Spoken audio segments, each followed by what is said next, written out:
Johnny পাবনার বাসিন্দা, পাবনার ভোটার। হ্যাঁ আমি একটা নির্বাচন আসছে আমরা জানি, কি মনে হয় কেমন হবে নির্বাচন? মোটামুটি সব মিলাই তো মনে হচ্ছে ভালোই হবে আলহামদুলিল্লাহ। তার মানে আশা করি। নির্বাচনের আগে যে পরিবেশ থাকার কথা, আইন শৃঙ্খলা বাহিনী এবং নির্বাচন কমিশন আপনাদের সন্তুষ্ট রাখতে পারছেন? হ্যাঁ আমাদের পাবনার পরিবেশ যথেষ্ট ভালো। আচ্ছা, এর আগে কি ভোট দেওয়া হয়েছে না এই প্রথম? না এর আগে একবার এর দিয়েছি। আগে একবার ভোট দিয়েছেন। সেক্ষেত্রে এবার যখন ভোট দিবেন কি চাওয়ার আছে ভোট থেকে? ভোট থেকে তো কিছু চাওয়ার নেই, শুধু এতটুকুই চাওয়া যেন ভোটটা সুষ্ঠুভাবে হয়, কোনো উচ্ছৃঙ্খলা তৈরি না হয়।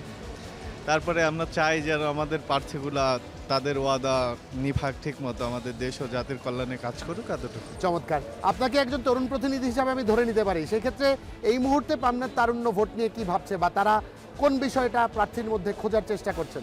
আসলে আমরা তারুণরা খুঁজতেছি এটা যে একজন সৎ ব্যক্তিত্ব সম্পন্ন হতে হবে, শিক্ষিত, যোগ্যতা সম্পন্ন, যে আমাদের দেশ ও জাতির আবেগটা বুঝবে, আমাদের উদ্বিগ্নতাটা বুঝবে, সে বুঝে সেই অনুযায়ী সে আমাদের মানে আশাগুলো পূরণ করবে, এতটুকুই আমাদের চাপ।